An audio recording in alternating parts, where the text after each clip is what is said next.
ในวันเหมือนในก็เป็นวันที่31ปี2เอง24ปีคิดเดือนสินปะเป็นวันขอบขบ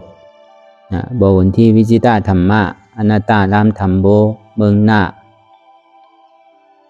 เจเวงเก่งเหลาเจตอนเก่งใหม่จึงไทยเนี่ยย่อก็เป็นเพียง3 ปัก86 คู่ปีใต้2เหงปลายปาก19นี้เดินกรรมใหม่2 คำในวันเมื่อไหร่เนี่ยก็อยู่เตียนเฮาเป็นลูกน้องตะเปกิ่งแผอนัตตวิปัสสนากรรมฐานที่ปวันที่วิจิตรธรรมะได้มาเตะตังไว้ที่วันอนัตตวิปัสสนากรรมฐานวันปงเรากัดกูเจ้าดรงเวียงตนตีเมืองไตปอจานหรือเช่นนั้นเนี่ยก็เจ้าโสภณะเจ้าหลวงปังเป็นก็มะต่างตัวพุทธะต่างตัวปนที่วิจิตรธรรมะได้มาอ่อนโอโทนนะลุงน้องตะเปที่เป็นรายจ้างตื้อกรรมอนัตตวิปัสสนากรรมฐานในเมืองไต้เฮาในนี่ก็แปลว่าเป็นเงาเป็นกิ่งเพลูกกดีปนที่วิจิตรธรรมะได้มาเตะตั้งไว้กรรมฐานที่ไหนหรือเช่นนั้นเนี่ยก็เฮาซ้ำได้มีกิ่งเพกว่าแท่งในเมืองไต้เนี่ยมันนั่งทำปองหน้าเยืองเจวิงสีเสียงได้สังเนี่ยอนัตตวิปัสสนากรรมฐานหนองเขียวเวียงตะคิเล็กเมืองไต้ปอดอกคงอันนี้ก็มีกิ่งเพ3 ตี 3 ตั้งอันนี้ก็คุกใจไรใครใจถึงกลุ่มเกจูก็เป็นเสียสุมาก็เป็นปอในศาสนาเฮาปอเมเฮาเกิดห้องเป็นปอเมเกิดเฮาปอวันที่ในก็เหมือนหนังตึ้งปอเหมือนหนังตึ้งเมเหมือนหนังเสียสุมาเฮาเป็นปอเป็นเมเฮาก็ว่าเป็นปอเป็นเมเฮาสั่งสอนรายจ้างคือกรรมอนัตตวิปัสสนากรรมฐานในถึงว่าเฮามันไรกว่าพอจอดถึงตีทำโบในเชต้าเนี่ยก็ผมจะว่าการดูปูจอผู้คุกจะในกลุ่มเกจูเลยดูเลยก็พอจอดถึงดีตัวมันเจ้าอยู่ดีเลยเอาหมอกไม้หมังไม้กับปูจาเนี่ยเป็นที่อันคึกตอนว่าอันเท่าไรมากคุกจะไรใครใจถึงมาให้การตลาตามข้อสั่งคำสอนของปวุนที่วิจิตรธรรมะเป็นเจ้าอนัตตาวาตะได้ว่าเป็นก็อาชานีก้อนหนึ่งเป็นก็หาฐานเป็นก้อนมีกลุ่มเกจูเหนือเฮาที่เป็นลูกน้องตาเป้ในเกาะคุกใจอะไรใครใจถึงอยู่กูขิงกูข้าวย่ำหนังเก่าเฮาไวพระราตราสังขะไวพระนี่ก็พระเป็นเจ้าเนี่ยมันมี3 พระนะปิญญาธิกาพระเป็นเจ้าสถาธิกาพระเป็นเจ้าวิริยาธิกาพระเป็นเจ้าอันนี้คุกใจอะไรใครใจถึงไวอยู่อุวันโดยเช่นนั้นในธรรมะตราในห้องว่าสเปธรรมะอนัตตาทำดังมัวดังเสียงเนี่ยเย้าเดียอนัตตาอันเดียวอันนี้มันเป็นเพราะว่าตาคำสอนของพระองค์ที่วิจิตรธรรมะที่ไรเอาคุกจะไรใครใจถึงที่ปัญจวัคคีย์5 เจ้าเขาพระองค์ที่เอาเนี่ยไรจ้างตื้อกรรมมาก็เกิดสังวิกาตราเนี่ยหันเมียวได้มาตายต่อหน้าต่อตาเลยขี่ป้อหลันเยียวป้อหลันนี่แหละก็มีดองตั้งกูตายมาเลยเกิดสังวิกาตราในอายุเจ้าอายุ78จำ79นั่นเนี่ยใครออกป้นม่วนรอดก็กลุ่มสอนกรรมฐานเปิ้นเสตาในก็ตัวเจ้าเก่าเนี่ยไปทบไปญาติย้อนเปิ้นนั้นในเกิดสังวิกาตราใครออกป้นม่วนรอดได้แหละมาจ้างตื้อกรรมในพระธาตุลอยแสงเอาคู่ไล่กูเจอกูลองเตียนมันเจ้าเลยเห็นหูมาลองปริยัติเลยสั่งลองปฏิบัติในเมืองมันเมืองไทยหลายตีหลายตั้งเอามาจ้างตื้อกรรมก็คือนี่ก็ไล่ตาราเพราะเบอร์นั้นแหละมันเจ้าถึงดีจุนพาว่างแปดเลยหยาดน้ำแปดเพราะว่ามันทบก็ทบว่าอันตราก็เลยหามันก็เลยเห็นหูมาในตีเต้เนี่ยมันใจรู้เนี่ย จงนี้คุกใจไรวนคนด้วยตีบุตรอันตีมันจะอะไรเห็นปริยัติไว้อภิธรรมะในสุตตันในวินัยนั่นก็กำหนำในเมืองไทยและสังเมืองมาในสังในเขาใกล้เอาศีลสมาธิปัญญาเอาศีลน้ำนั้นเอาสุตตันวินัยอภิธรรมะลองตั้งปิ่นผลที่พุทธคัมภีร์เป็นเจ้าฮอในสัมเป็นที่นั้นเอาปัญญาศีลสมาธิ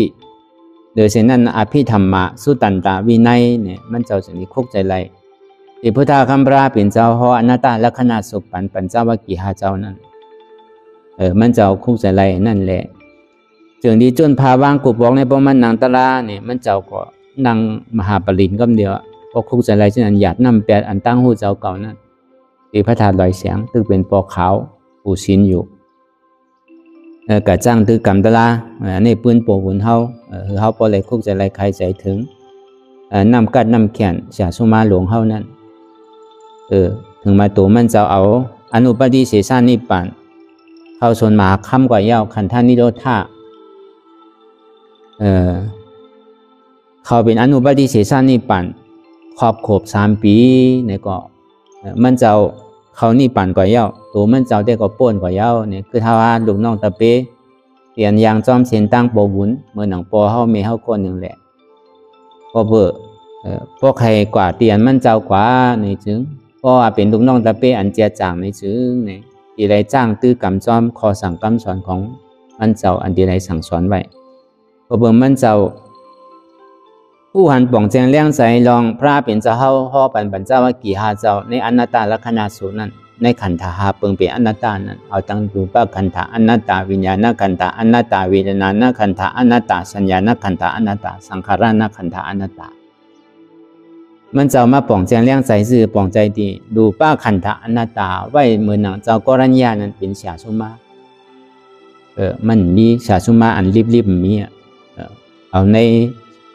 ปริยัติเลยอันมันเจ้าเลยทำเห็นมาเนี่ยซ้ำคืนคุกใส่เลยในหลูป้าขันธอนัตตาว่าพระเป็นเจ้าฮอกว่าในปัญจวัคคีย์เจ้าอันเป็นเจ้ากรัญญานั้นก็มืออันเดิน8 ม้วนนั่นในเจ้ากรัญญานั้นไล่เป็นโสดาปันพระเป็นเจ้าฮอธรรมจักนั้นก็ยังงานถึงผีได้สางเปิงหลงมันพวกนั้นป่องแจงเลี้ยงใส่ในเดือเสเจ้ากรัญญาป้าเหลียวกันตกเป็นโสดาปันกว่าไปเป็นยาหันตาเตอก็ในถึงมาเมื่อเลือน8 รอง1 คำนั่นเนี่ย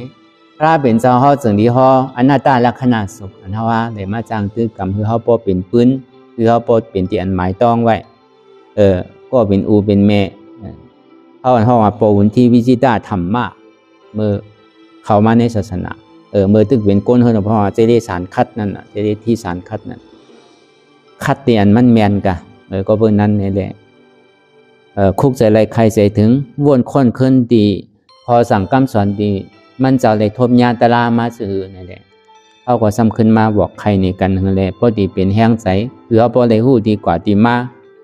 ที่ปนที่เขาเลยกว่าซอขาตลาเดี๋ยวเขาพอเลยเฮ็ดเลยจ้างเลยตื้อเลยกำมาต่อถึงวันเมื่อเดียว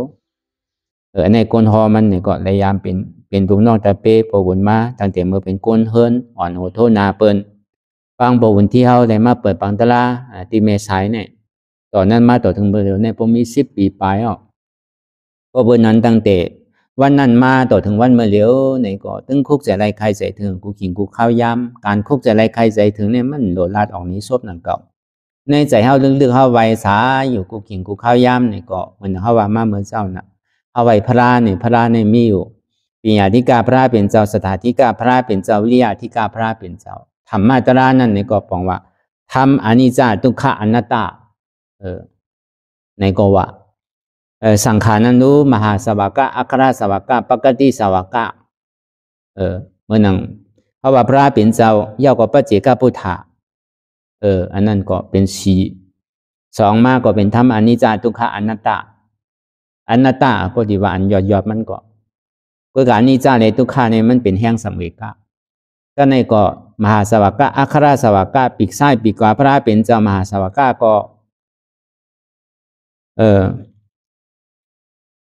อันในพระเป็นเจ้ากุสุติเลยมีไหว้ใส่นั่นมาเนี่ยซ้ำคุกใส่ไรใครใส่ถึงเสียสุมาเฮา สังว่ามีพระราตราสังขารเสตาเนี่ยก็มีก้นจี้สังเนเซนตังก็เขาก็ผู้มันนั่งก็ก็เบอร์นั้นปึงอิงพระราตราสังขารเย้าเนี่ยก็เขาทำดีได้ปึงอิงเดือเสียสมมาเขาก็เหมือนหนังเป็นปอเป็นเมเขาก้อนหนึ่ง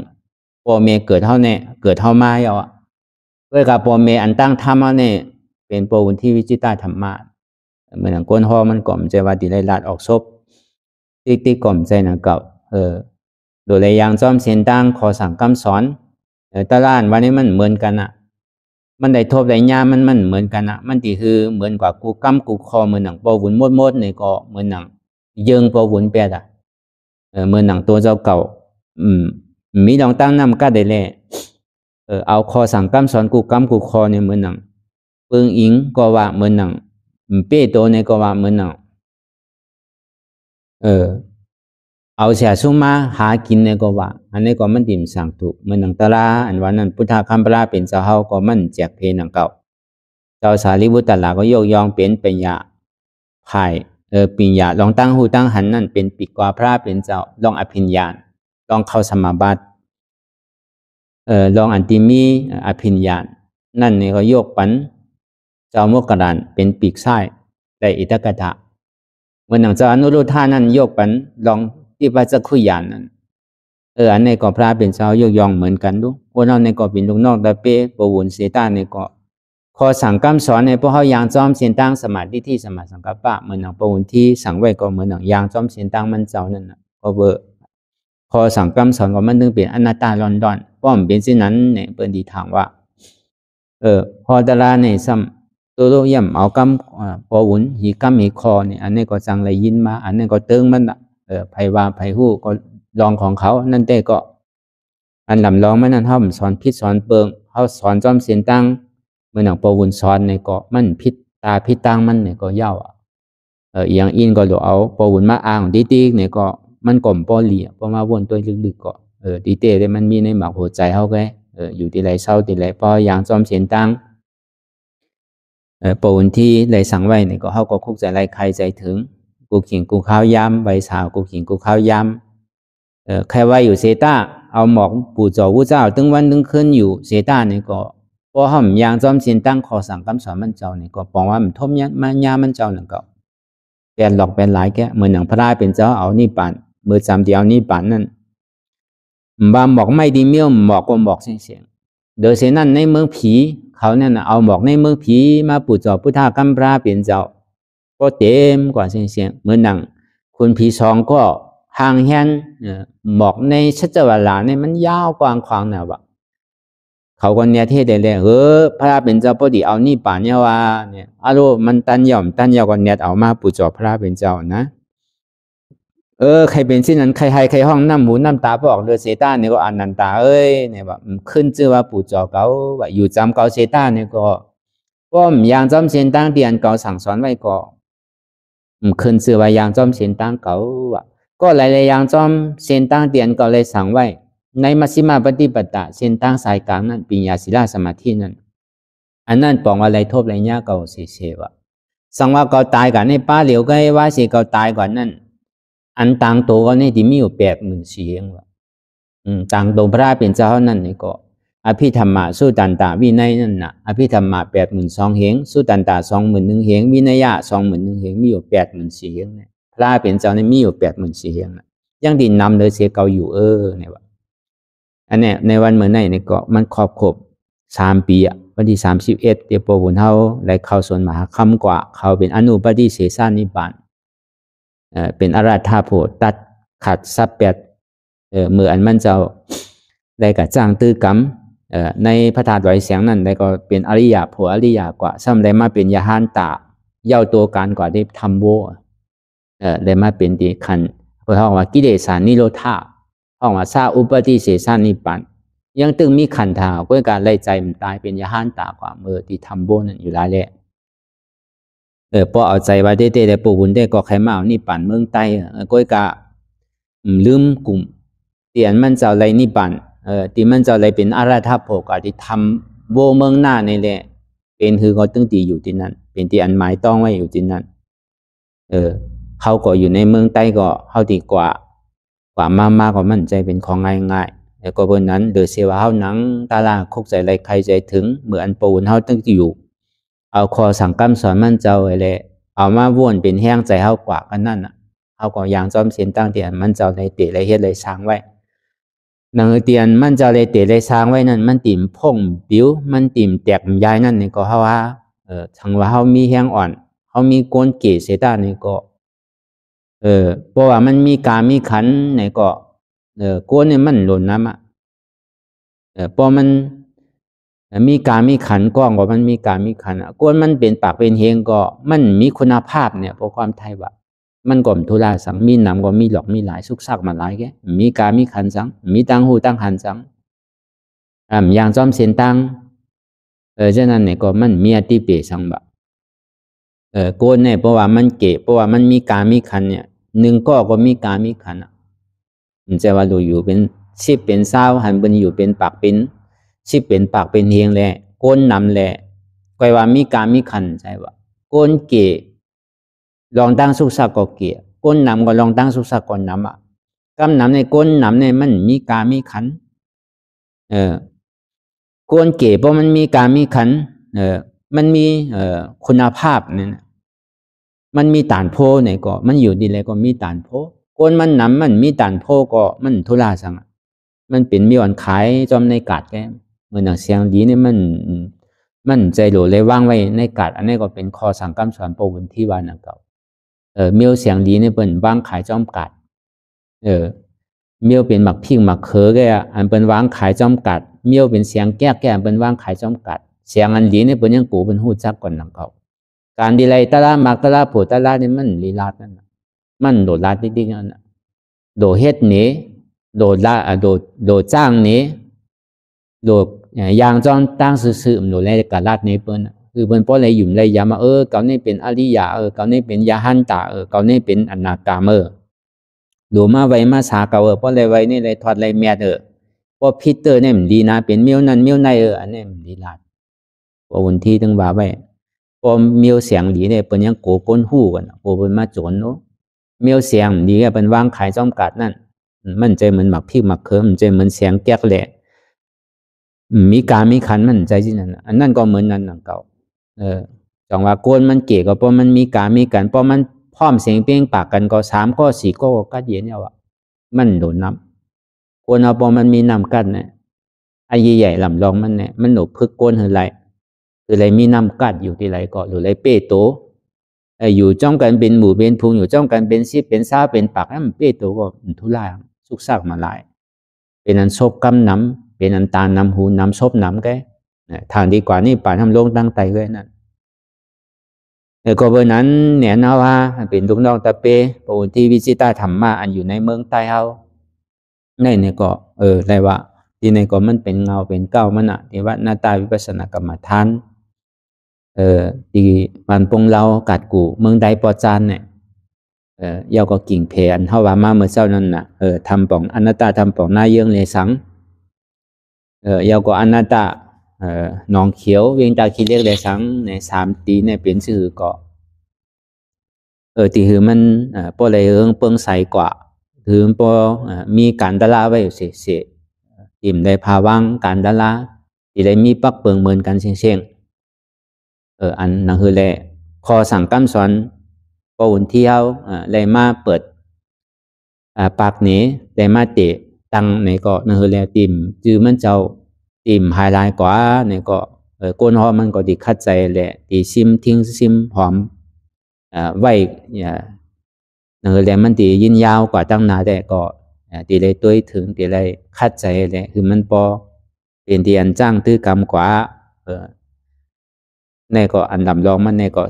2-3 ตีเนี่ยมันโดคือมันพอมันขึ้นไว้มันตีมาทางได้อันนั้นก็เพราะว่ามันมีก้นตัวก็ไปว่าทางกำหนึ่งเบิ่นมาหลู่มาตันเปิ่นไขมันนั่นก็ไปหับเตอปล่อยไว้กำหนึ่งก่อนมันหลายตีหลายตั้งก็สุกซัก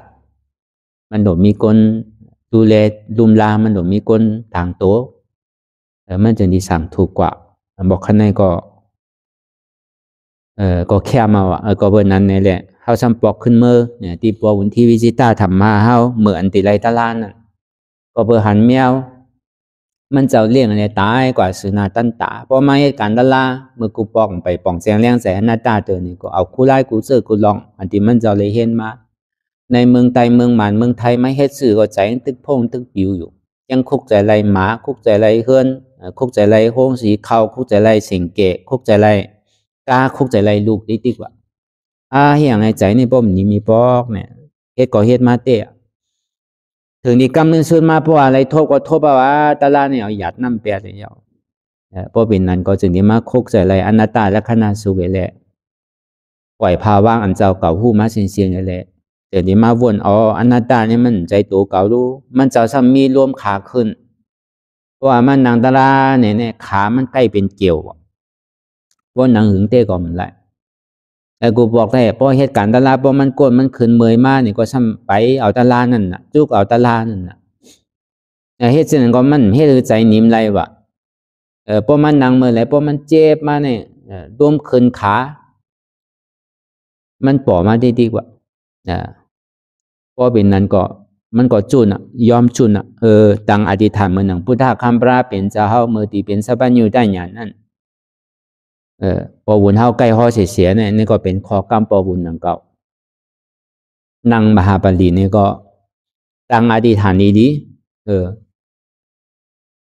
หนึ่งหนังเก่าใครลอกปล่อยมันลอกสองเนื้อเก่าใครเสียงปล่อยมันเสียงสามดูเก่าใครหักปล่อยมันหักสี่เอ็นเก่าใครขาดปล่อยมันขาดห้าเลือดเก่าใครแห้งปล่อยมันแห้งหกใครตายก็ตายตายมีสองตายพวกคนตายเป็นเทวราเป็นผีเป็นคนผีอัตตาตายเป็นอริยะภัยตายก็ชุ่มเนี่ยพระบุญก็ไว้ใส่ที่เนี่ยเพราะว่านั่งหึงบอกกัน1 ชั่วโมงไปเนี่ยโดมขาขึ้นเนี่ยมาเพราะว่ามาเนี่ยก็จุนมันใครเปลี่ยนชื่อมันใครตายก็เติงมันเนี่ยจุนหันเนี่ยน้ำหูน้ำตาขี้มูกป้อยย่อยป้อนไหลพระบุญว่านั้นนั่งกว่าบอกกัน2 ชั่วโมง2 ชั่วโมงไปเข้า3 ชั่วโมงมาเนี่ยใจก็หนิมมาว่าคุกใจอะไรเฮือนมีเฮือนคุกใจอะไรมามีมาคุกใจอะไรมีคุกใจอะไรลูกมีลูกจุนพาว่างก็เอาดูก่อยแปดก็ก่อยไปแล้วก็เย็นไปละใจอันพงผิวก็มีเป่าเบาเย็นมวนโจมเซินนอนละเพราะเป็นนั้นทางกรรมเอาเนี่ยมันเจ้าจนดีกะออกภายเบาภายสังอะไรสร้างขึ้นมาสืบนางตะลาขึ้นเพราะมันนางตะลาขึ้นเอาจำเตียงขึ้นมายาวเนี่ยซ้ำขาดก่อทั้งมากนั่นในขึ้นเหลียวเนี่ยเปลี่ยนอริยะโซตาปานขึ้นหนึ่งเพราะว่าจำเตียงขึ้นมาเนี่ยครับขาดกว่าทางเส้นหนึ่งเพราะว่าจำเมืองเลี้ยงมาเนี่ยซ้ำขาดกว่าเส้นในขึ้นเหลียวนั่นได้เอาตั้งแต่กลางวันกลางไปลาเหมือนเขานั่งมาเหลียวเนี่ยเหมือน6 โมงต่อถึงเมืองเลี้ยงมันจะก็สืบนั่งกว่าก็ถึงเมืองเลี้ยงก็ได้3 หมาก 3 โพไว้เส้นนั้นมามันเจ้าก็จะดีมาฮอตลาดีพระธาตุลอยแสงมันเจ้าก็ถังว่าเป็นมันเจ้าเป็นยาหันตาไว้กรรมไปเป็นก็ในพระธาตุลอยแสงมีดวงตั้งสู้ยุงไหลเจอไหลรองอะไรมันเจ้าก็ไหลปลายออกมาได้ไปมาดีทำโบมาจ้างตื้อกรรมตะล่ำหึงนั่นก็เป็นยาหันตาดีทำโบอันนี้เขาว่าปืนโปวุนเขาเก็บกับว่าที่โปวุนใกล้เราใกล้วาวเสียอันนี้เด็กก็อันถ้าว่าเป็นลูกน้องได้ก็ตีเลยยินบ่นมั่วเจ้าได้ก็มันเจ้าก็ใกล้ลาดนี้ว่า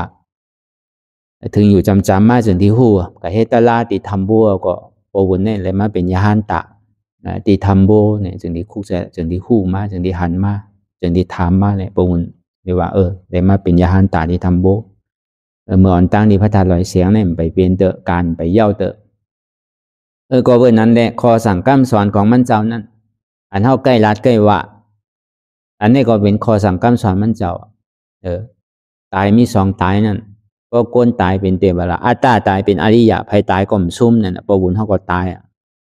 ใจพุทธศาสนาตายไปแล้วก็ขึ้นเป็นโสดาปฏิมาโสดาปฏิโพสตกามีมาสตกามีโพอนาคามีมาอนาคามีโพใน3 มากำเดียวขึ้นเดียวเอาได้ก็ขึ้นสิอิดที่เล็บตินก็ย่ำไปขึ้นเดือแล้วก็เบิ่งมันเจ้านี่มีสั่งมีการตลาห้าวแห้งน่ะอาสาก็ลองตั้งหูตั้งหันก็เต็มทนแหละที่เรียกว่าเป็นเจ้าอนัตตาผู้ขัดแขนก้อนหนึ่ง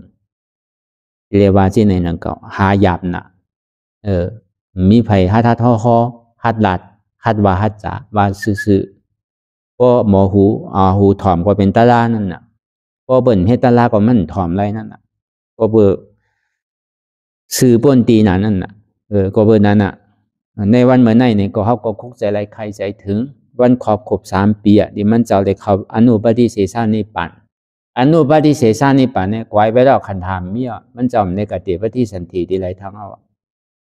เป็นห้องมาเป็นนิปันนั้นเมื่อมันเจ้ายังตื้ออยู่ไรเป็นอาราธาโผกันนั้นเป็นห้องว่าซาอุปฏิเสสานิปันยังตื้อมีขันธายอยู่กิเลสานี่กวายอ่ะก็กับขันธายังตื้อไรแหวะมันเจ้าก็ไรขำเวทนาขามหยาบไหลเจอไหลลองเตียนมันเจ้าเลยเฮ็ดไว้ไหลเจอไหลตองเลยขำมันหมดเลยเฮ็ดสั่งไว้ก็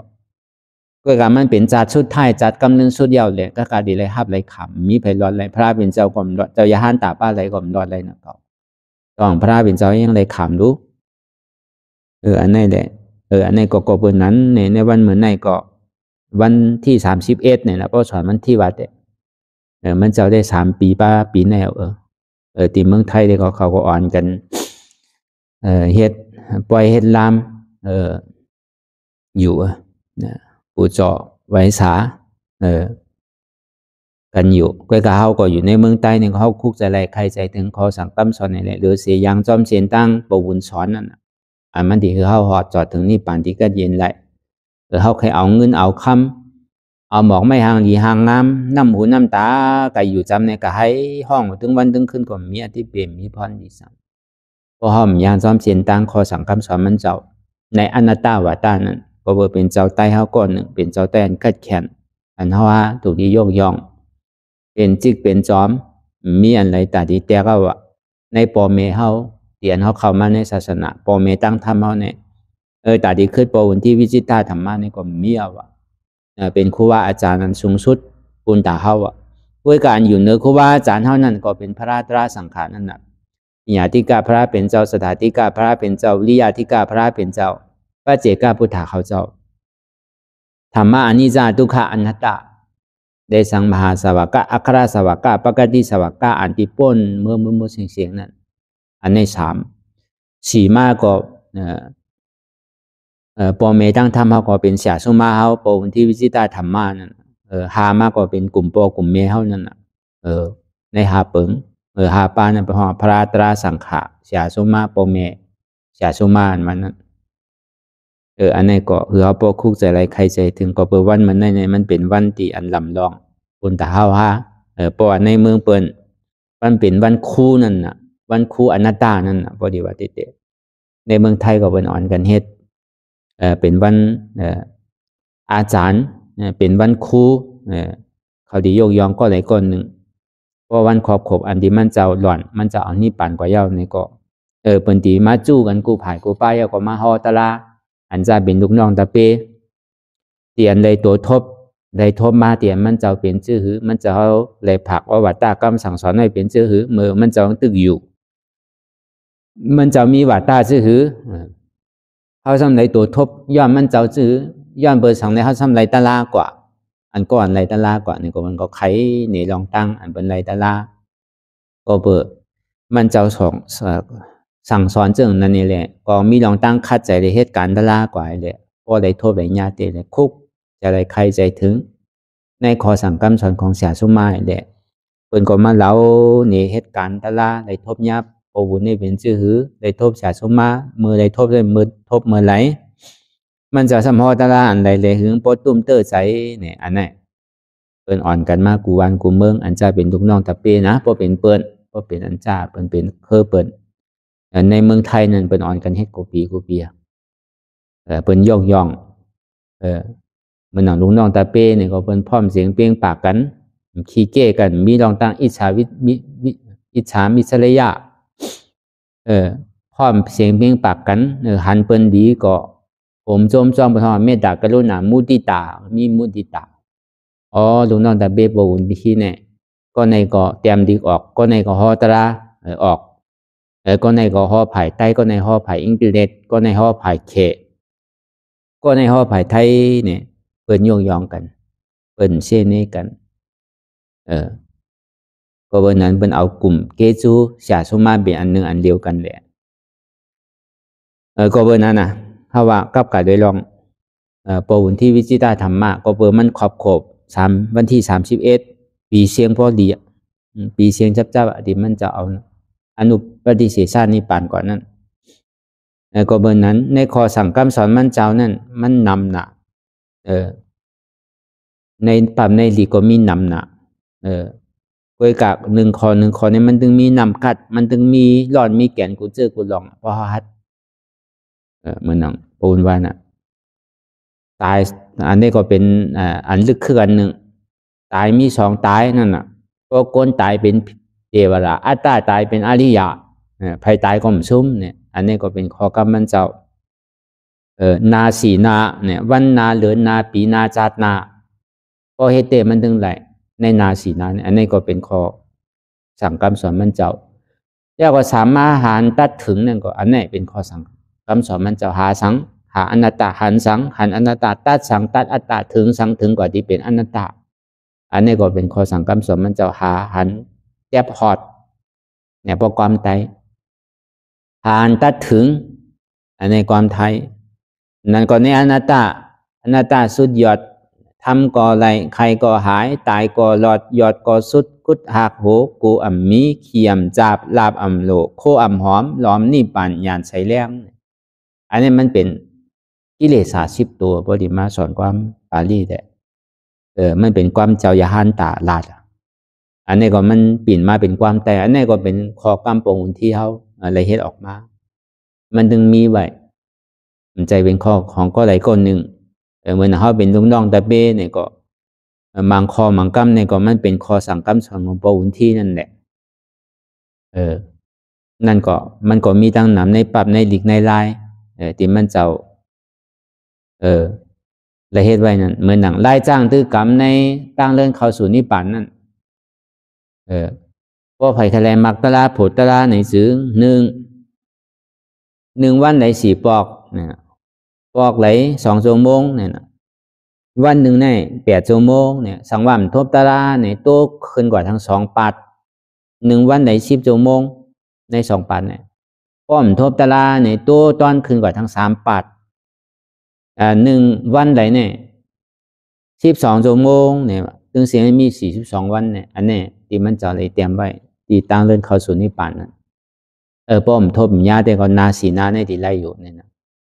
อย่าปีหนึ่งอย่าปีเพื่อนอย่าปีค่ายอย่าปีใหญ่อยากอยู่หึงอย่าปีหนึ่งเจียวถึงอนัตตานั่งเฮอเจ็บเกิดนั่งเฮอทุกข้าเกิดพอมีเก่าก็มีเจ็บพอมีเจ็บก็มีเก่าป้อมมีเก่าก็มีเจ็บป้อมมีเจ็บก็มีเก่าก็เบื่ออัตตาเนี่ยเป็นอจองทุกขะมันมี4 ตนอจองทุกขะและอโจทุกขะอจองสุขะและอโจสุขะ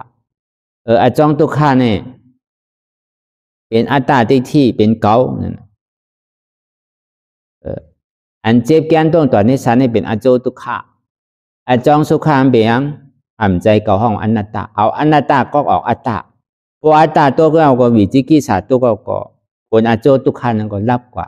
ผลอโจสุขะก็เย็นเนี่ยก็พอถึงมาเนี่ยอันนี้ก็เป็นข้อสังกัด2 ปงที่เอาอัตตาเอาอนัตตาก็เป็นอัตตานั่นสมาธิที่หันทุกขะสมาสังกัปปะวนมาทุกขะในเป็นอนัตตาอันนี้ก็เป็นข้อสังกัด2 ปงที่ได้เฮ็ดที่ได้ว่าที่ได้เตรียมออกมามันนำไว้กับมันเป็นอันร้อนอันแกนก้อยๆนั่นน่ะนั่นน่ะปฏิจจสมุปบาทเมื่อนั่งหลายๆเจอหลายลองในปรับในหลีกในลายมันก็มีตั้งนำอันนั้นและนี่ก็เป็นข้อสั่งคำสอนของพระองค์ที่วิจิตรธรรมะเป็นก็เป็นพ่อแม่ครูบาอาจารย์เฮาก้อนหนึ่งพ่อแม่ครูบาอาจารย์นั้นไผ่ธรรมเฮาอันที่เฮาเลยมาทบยาอนัตตานั่นอันนี้ข้อบางอันบางกรรมเนี่ยมันดึกลำก็ในทางอันหนึ่งเนี่ยอัตตาล้อผ้าหมาหน้าอัตตาล้อผ้าในหมาหน้าเนี่ยเป็นเหตุทุกขะเป็นอจองทุกขะ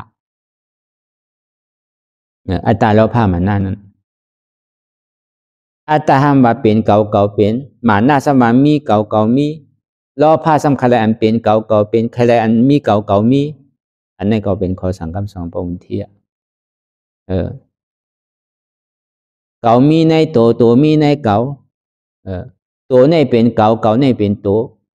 ใจมีในเก่ามีในใจในเป็นเก่าในเป็นใจ เจ็บในมีในเก่าเก่าในมีในเจ็บเก่าในเป็นเจ็บเจ็บในเป็นเก่าสัญญาในมีเก่าเก่าในมีสัญญาสัญญาในมีในเก่าเก่าในมีในสัญญาสังขารในมีในเก่าเก่าในมีในสังขารสังขารในเป็นเก่าเก่าในเป็นสังขารอันนี้ก็เป็นข้อสั่งคำสอนของพระองค์ที่ที่ในปับในดิกที่มันออกมานั่นจังว่ามันนำน่ะมันเป็นร้อนเป็นแกนร้อนๆน่ะหรือเสียว่าเฮาหลวเอามาบ่เอาเฮ็ดแกหรือเอาป่องแจงแรงใส่แกเพราะป่องแจงแรงใส่ก็ป่องว่าข้อสั่งคำสอนอันมันเจ้าเลยสอนไว้กูขอกูกำในปับในดิกเนี่ยมันตีเตียดแนดเหลียอันลองตั้งฮอแต่บางปอกว่ามันจังพิจังเปิงอยู่เว้ยกะลองอันดิกไล่แต่ก็มันเจ้าเลยเอาออกมาแหละแต่มาเปิดด้วยในอภิธรรมะในสุตันในปิฎกสามกองนั่นคือเรียกมันติ่มพิษเปิงอิงปึงเหลือเสนาในลิกมันมีในนาไหนในอภิธรรมะเนี่ยมันเป็นคอสังในธรรมะปัตตาในสัมมีในอัฏฐกถาในสัมมีในไหลอันนี้เพราะว่าลายเป็นเต็มลิกในเปิ้นดีแหละปึงอิงเหลือเสอภิธรรมะปึงอิงเหลือสุตันปึงอิงอวินัยปิฎกสามกองอันนี้ได้ไผมจังว่าไผมจังเสแหละมันมีดังนำข้อสั่งคำสอนของพระพุทธเจ้าก็เบกำเนิดสุดมาเนี่ยก็มันก็ปากคือปากเวอเปสิภูมิปากเวอากุโสตั้งหมดตั้งเสียงไงแหละพอจอดถึงที่นี่ป่านดีก็เย็นเนี่ยอันนี้ทางข้อหนึ่งก็ในสองมาทางข้อหนึ่งซ้ำเปลี่ยนชื่ออันนี้ก่อนในปฐมอวัตตาติพุทธคัมภีร์เป็นเจ้ามันจะซ้ำขึ้นมาปิ่นว่าชื่อหนึ่งอากุโสลองตั้งวนนำดีลาดำดีเฮ็ดดำดีอันเก่าหลังนั่นนี่ก็อย่าไปเอามาวนมาลาดมาเฮ็ดอากุโสใหม่ที่อันย่ำไปเกิดนั่นอย่าไปวนลาอย่าไปลาอย่าไปเฮ็ดลากุโสใหม่ที่อันย่ำไปยามวนยามลายามเฮ็ดเนี่ยคัดใจคือวนคือไรลาคือไรเฮ็ดคือไรกุโสใหม่นี่บอกว่าสังละกุโสแต่ได้มักไรโผห้องว่ากุโสใหม่กุโสเก่านั่นเนี่ยคือไปป้าจอมตัวไว้เสียลองวนดีลาดีเฮ็ดเรียนเฮายามวนยามลายามเฮ็ดไปอันนี้ก็มันเจ้าสำคัญเอาลองป่าดีที่พระเป็นเจ้าเฮาได้ห่อไว้ได้ปฐมอวัตตะกำนำเป็นสมาเป็นวันปฏิโมกข์ว่าดีเตมั่นใจว่าก็เบอร์มือนั่นเนี่ยเป็นเจ้าญาหานตามมุดไผ่ไปเฮ็ดพิศีลพิธรรมตัวละมั่นใจเป็นวันวินัยมันเป็นปฐมอวัตตะนั่นปองว่าตลาตีส่วนหานไรเป็นนั่นหาอนัตตาหันอนัตตาตลาตาถึงก่อนที่เป็นอนัตตาแล้วนั่นคือเลตกาเข้าซ้อมพักซ้อมเปิ้นติ่มซุ่มหลอกซุ่มหลายนั่นคือแหละมันดิเป็นที่อันมีเจอหวานกว่าในแผ่นดินดีนั่นคือเปิ้นพอที่ได้มักนี้นั่นตลาตีสู่เลยหาหันเลยเป็นที่ได้หาหันอะไรไรอนัตตาเย้านั่นคือได้เขาพอตีเลยป่องแจงแรงใจขอสั่งคำสอนอนัตตาวาตานั่นไหนซื้ออย่าไปกาจ้อมกันสองเจ้ากว่าก็อะไรหนึ่งเจ้าอย่าไปกว่าจ้อมกันเป็นสองเป็นสามแพกเพกันกว่ากูผายกูป้ายนั่นน่ะนั่นคือเรื่องศาสนานั่นคือเรื่องข้อสั่งคำสอนของพุทธะในที่เฮิงเพิ่งใส่กว่าอันนี้ก็มันเป็นว่าตาพระเป็นเจ้าประวุนเที่ยวเลยมาปิ่นไว้ในก็บอกว่าลุงน้องตาเป้ก็เหมือนกันนะครับอันใดทบตะลาใดหูตะลากว่านั่นอย่าไปอยู่จ้องกันสองเจ้าเพราะว่าหู้เย้านี่ก็กว่าแจกเป็นนั่นคือเรื่องศาสนาที่เฮิงเพิ่งใส่นั่นคือเรื่องอนัตตา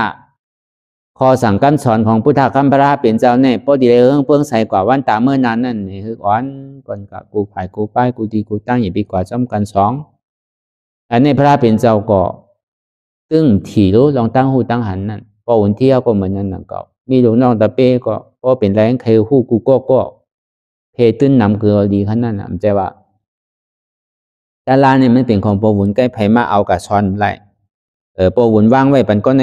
เหลือเศษก้อนในช้อนไรมันใจมันมีกรรมจริงนั่นตอนของพระเป็นเจ้าเขาก็ยังว่าพอวุ่นก็ยังตึงประกาศไว้คำเดียวว่าอย่าไปกว่าจ้อมกันสองเจ้าเนี่ยนะพอสั่งคำสอนเนี่ยมันตึงโกบนหู้เนี่ยมันตึงเมียนะคือเปิ้นพอดีหู้น้ำนั่นมันก็เพกกูไปก็เปิ้นนั้นเนี่ยพออะไรกัดทบยะอัครสาวกเหมือนอย่างเจ้าสารีบุตรละเจ้ามกกะละอุปติสาเลยก็ดีต่างกันนั้นก็บ่เลยทบยะอัสจีเลยหันอันเลยมันเจ้าอะไรแคมเรียบเลยอัสจีซ้ำฮอกับกะเลยลองหาหันตัดถึงนั้นลองอจองทุกขะอโจทุกขะอจองสุขะเลยอโจสุขะก็เปิดทั้งหมดทั้งสิ้นนั้นมีอจองเนี่ยอโจนี่พวกอจองรับก็อโจก็รับนี่ปองว่าหาหันตัดถึงนั้นเจ้าอุปติสา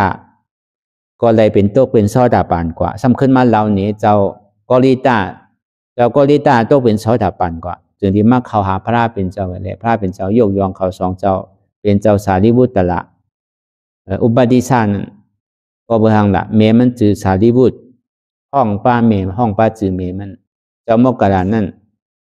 เมมันเป็นมกกะดีปุงหน้านั่นนี่ก็ห้องจือจอมเมพระเป็นเจ้าในห้องว่าสารีบุตรตละ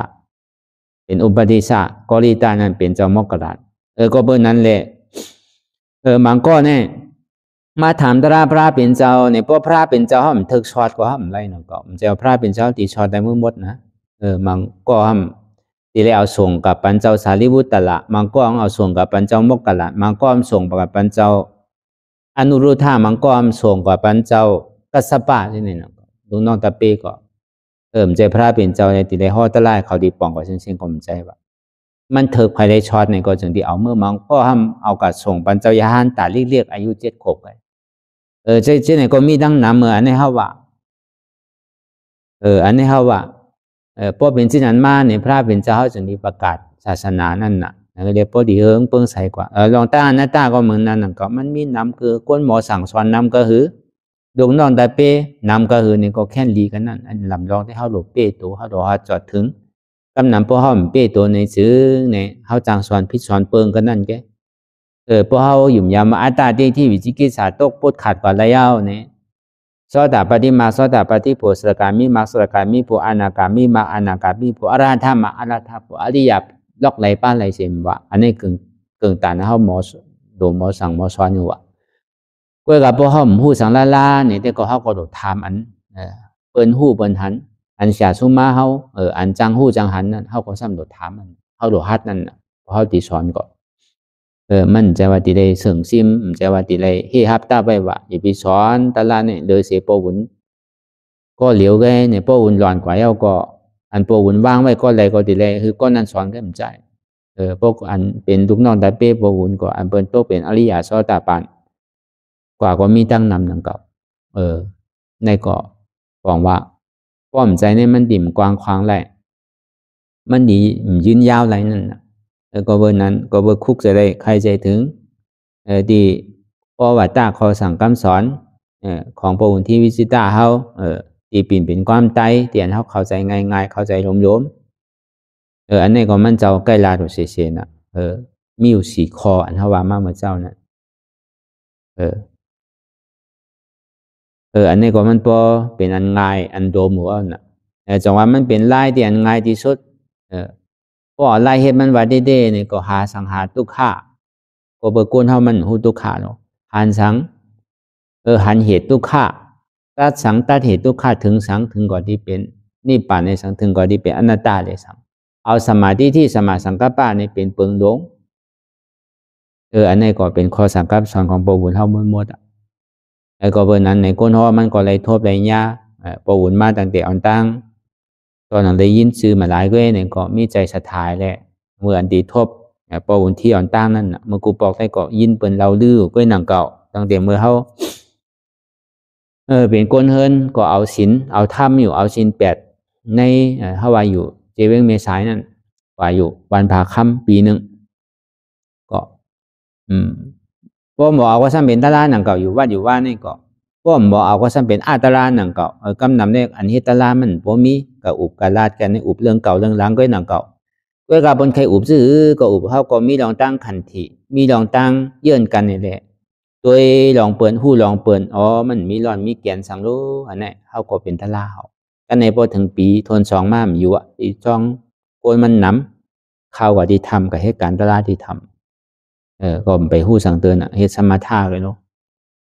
ก็ยังมีลูกน้องแต่เปปบุญ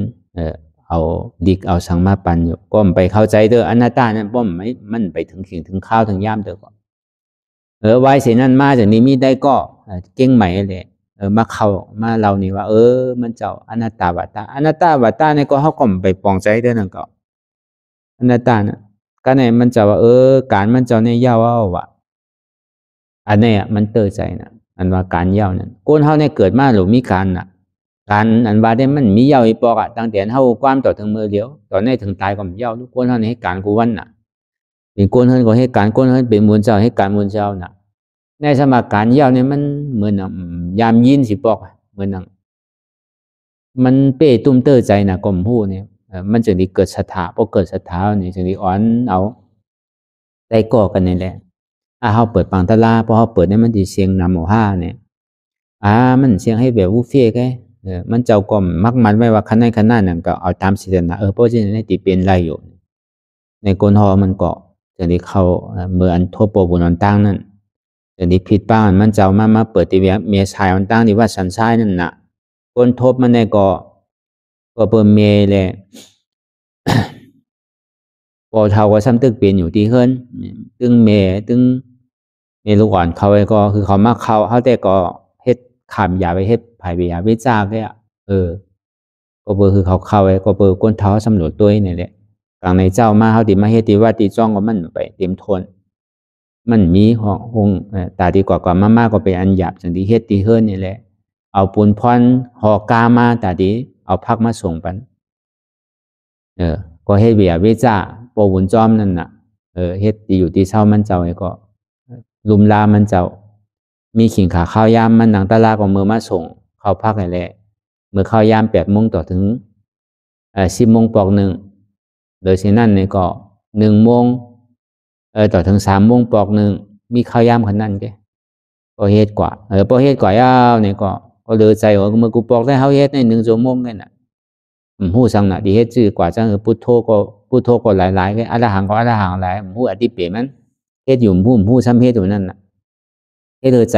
กัดเย็นๆสินั้นก็นั่งก็หู้ว่าอันใดเป็นอันใดบ่อยู่ๆเอาก็เยอะหนาวนั่นน่ะเฮาซ้ำเป็นคนอ่อนโหดโทนาเปิ้นนี่แหละเฮาซ้ำดีพื้นดีนึงในหลีอายเปิ้นน่ะเนี่ยเปิ้นยังเฮ็ดหลายก็เฮ็ดหลายกว่าเนี่ยพวกใครเพิ่นใครนึงมาเอาแน่ใส่ใจใส่คอพอเป็นสิไหนที่เต็มแล้วอยู่กันนั่งตั้งนาเปิ้นน่ะตัดใจตัดข้อกันนางตั้งนาเอาพวกกันนางตั้งนาเนี่ยมันจังให้หรือเอาน่ะพอดีหนึ่งดีเพื่อนเอาไปซ้ำดียินเนาะก็กลายอดรีบอดแรงก็ในพอเป็นนั้นมาพอจำ2 ชั่วโมง2 นาทีมาก็เพื่อห้อมไปนั่งถึงหิปอกพอไหวพลาตกหมากสมาธิใน1 ชั่วโมงได้นั่งไรนั่งเก่าก็กับพอดีสอนป้าสวดป้าทำเป็น3 นาทีได้เฮ็ดไรนั่งเก่าก็กับพอดีนั่ง2 ชั่วโมง3 ชั่วโมงก็พยายามนั่งก็เป็นนั้นก็อนัตตาเนี่ยมันใจเก่าเจี๊ยบเนี่ยมันใจเก่าปองแสงแรงใจขนาดนั้นแกมีอย่างที่อนัตตาเป็นอย่างที่เติมไปปองนั่นก็เยื่นดิบเยื่นแดงอะไรเอาเวทนารู้กว่าคำเดียวตั้งแต่จีโกต่อไปทีนี้รู้ไปเสียงพอรู้ไปเสียงเอาเนี่ยได้อันเจ็บก้นเจ็บขึ้นจิ๊กๆจ๊อกๆมีมันรู้คำเดียวเวทนาพอมันรู้คำเดียวในใจในศรัทธานะใจในยุ่มยำนะเพื่อกระใจนี่มันเปิงเพื่อกระใจนี่มันย้ำมากย้ำลาดกว่าหมอลาดมากก็เนี่ยกูบอกเนี่ยตีลาดก็อายไปเนอะเพราะตีลาดในหมู่กลางก้นน้ำเนี่ยก็ในพอหันเมียกไม่เอาก็เอามาลาดคำเดียวนะพอมาลาดคำเดียวก็เขาว่าลองตั้งเปี่ยวตั้งมนอันใดทบใดญาตะลาอันตั้งเนี่ยได้ทบญาวันทน2เปิดฝังตะลาคอดวันทน1ทน2มาก็มันนั่งตั้งในนาง2 ปอกเวทนาลู่กับคำเดียวพอรู้ก็เปลี่ยวนะอารู้ตะลานว่านี่มีเตรู้ในเนี่ยก้อยกะคนหอมันเนี่ยพอดีว่าตั้งไม้เนี่ยมันนำหนะแล้วก็เบอร์ปองตึกเปลี่ยนไว้อยู่ที่เฮิรนนี่แหละได้เจอหลายลองพอดีเอามาเข้าใจเนี่ยมันนำหนะอันเฮ็ดอันหาก็หั่งมันน่ะก็วางไปเสียงๆเขาพึกไว้ตั้งแต่มือเฮาไปโทษว่าน่ะป้อกันนางตะลาดีทำเนี่ยผมคุจะได้ปอกให้ตายเมฆให้ตายเอาไว้ก่อนน่ะป้อตะลาก่อมไปสุดได้ก่อมไปป้อตายก็เอาไว้ก่อนน่ะไว้ใจสินั่นน่ะเหมือนนั่นแหละพอเฮ็ดตะลาก็เอาลองตั้งดอกมาคุกใส่ไรทั้งเฮ็ดสินะอันนี้ฮาว่าตัวทบเมื่อได้ทบประวุนตั้งนั่นน่ะพอเป็นสินั้นมาเอาเนี่ยก็พอมาสืบนางทางเนี่ยเจ็บเนี่ยมีก็ในทำตัวเนี่ยมีเป็น2 อันอันนึงซ้ำก็อยู่ตั้งเหนือซ้ำหันเท่านางไว้ตั้งไตซ้ำเจ็บลงซ้ำคุกใส่ไรประวุนว่าป้อมไปเจ็บเนี่ยมันเป็นตะลาเนี่ยซ้ำปอกขึ้นมาตัวเจ็บกันพอตัวเจ็บเจ็บเปะออกเปะใจน้ำมูน้ำตาขี้มุกป้อย่อยป้อไหลป้อเป็นวัดเป็นไอ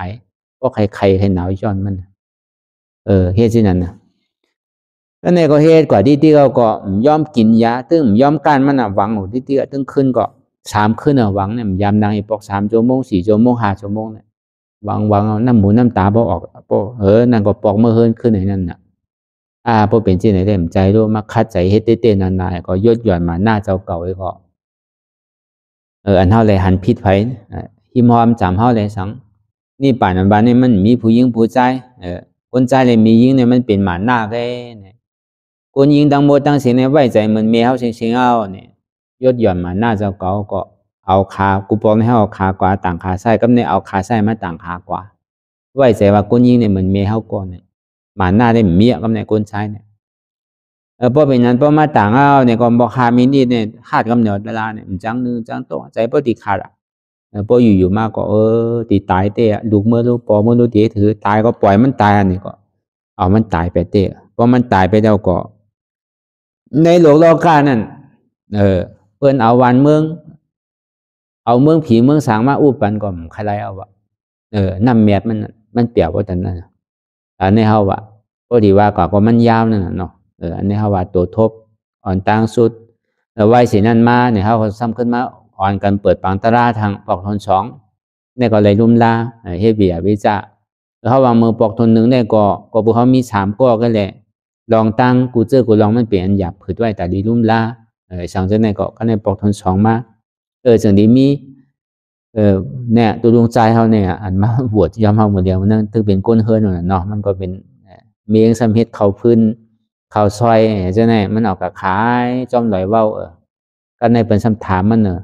พี่น้องลอยเว้าเขาอย่างสุ่มเปิดปังตะล่า5เนี่ยมันสำคัญมาถามเป็นคือล่ะเสียใจลงเปิดได้ปังตะล่าเนี่ยมันมีเงินเจ้าเนี่ยเจ้าพอมีเงินได้ก็เปิดอยู่เนี่ยเปิดใครก้านกันนะว่ามัน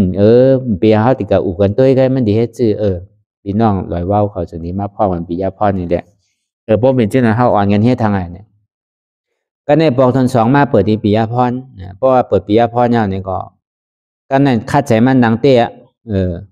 เมื่อกูบอกได้ไว้สินั่นมาเนี่ยเลยทบปบุญมาเพราะอะไรทบนั่นก็ปอกมาเฮิรนก็วันใด2ขิงถึงเฮ็ดเสะเพราะวันศีลวันธรรมมาก็เฮาก็จังเฮ็ดตีเฮิรนก็เฮ็ดก็เปิดปกติก็เฮ็ดในหวานติกะเฮ็ดติวัดเนี่ยมันการมันซ้ำน้ำมาสู้กันเฮิรนไผเฮิรนมันนี่แหละเฮ็ดนั่นน่ะมันศีลนะวันใด4ปอก5ปอกเฮ็ดอ่อนกันเฮ็ดได้แหละเฮาก็อยู่เฮิรนก็เฮ็ดกรรมมันมาพอถึงกินกับข้าวยาม6มาปิ้วพัดตัวเฮ็ดกว่าติๆอ่ะซึ่งคือดื่มย่างอ่ะเฮ็ดกว่ามันอ่ะการก็ผู้ว่าการในบ่มบางมันมีปอกน่ะมันเย้าอีปอกพอถึงกินข้าวยามโดยเฮ็ดแล้วก็แขกใครมากก็ไม่สนใจอ่ะอีกพัดตัวไว้มุ่นๆเสียงๆอ่ะเราก็ทำเนี่ยก็มันยานำหนาไว้เสียนั่นปอกมาเนี่ยก็หลายเจอหลายรองพอดีว่ากับมันยาวมันได้ห่อไว้ที่ในปืนมีไว้อยู่อันนี้เขาว่าอันยาวๆอันที่ได้ทบปบุญมานั่นก็ในพอว่าเปิดปอกทน2เอานี่ก็ตั้งใส่เขาเตะๆพอตั้งใส่เขาเตะๆเอานี่ก็นางตาลาก็นางกว่าเอาเนี่ย8 ชั่วโมง3วันทัดกันเอาตั้งแต่นาที12นาที12ต่อถึงเบิ้นป้อนาที8 โมงนั่นน่ะ8 โมงกลางคืนนั่นน่ะอธิษฐานดีๆเมื่อวันทน1ทน2ทน3นี่เฮ็ดหมันๆไงก็ในป้อวันทน4ก็8 ชั่วโมงวันทน5 9วันทน5ก็8 ชั่วโมงวันทน6ก็8 ชั่วโมงเฮ็ดแต่เฮ็ดหน้าบ่สุดปักสุเปิ้นตารางนี่มันได้เยอะปล่อยมันมันได้ก็ดีขึ้นลือกำไปก่อนน่ะเราก็เฮ็ดมา3วันทัดกันเนี่ยว่ะเราที่นอนกำนึงก่อนบ่นอนกว่ามก5มินิแค่เนี่ยเป็นกว่าเมื่อไรเหมือนกันหัวใจเนี่ยเปิงกว่าคำเดียวเพราะเปิงกว่าก็เหมือนเก่าใจเนี่ยเป็นที่นั้นมากเพราะที่นั้นวายนั้นมากก็เฮ็ดการตลาดดีๆปบุญมากเมื่อไรเข้าย้ำอะไรก็ปังผิดปังเอาปบุญมาเอาตลาผิดปังเอาปบุญมาปบุญโดสังนี่ก็เขาก็เฮ็ดอุปโชคตาดีจอยเหลือแถมในปบุญไว้ที่นั่นมาเนี่ยก็ซ้ำขึ้นกับเฮ็ดขึ้นที่ทำเมื่อรู้ได้ว่นว่าปบุญติมอยู่ก็บ่ที่ในธรรมมันมีเมสุจรีอยู่นะเขาว่าใครเมื่อนางตลาดเจ้าเมสุจรีเมื่อเลยเนี่ยเพราะว่าฮู้พี่น้องเมษายมายาปบุญเมื่อปังตลาดเนี่ยที่จิตเนี่ยปบุญเมื่อคือเมสุจรีเมื่อพอพี่น้องเมษายมาเกาดีอยู่ก็เกาดีสอนแต่ปบุญก็ว่ากำในตะเปก็เนี่ยที่เป็นก็ลึงสู้เดียวเป็นเมษายเนี่ยปบุญว่าชิ้นนั้น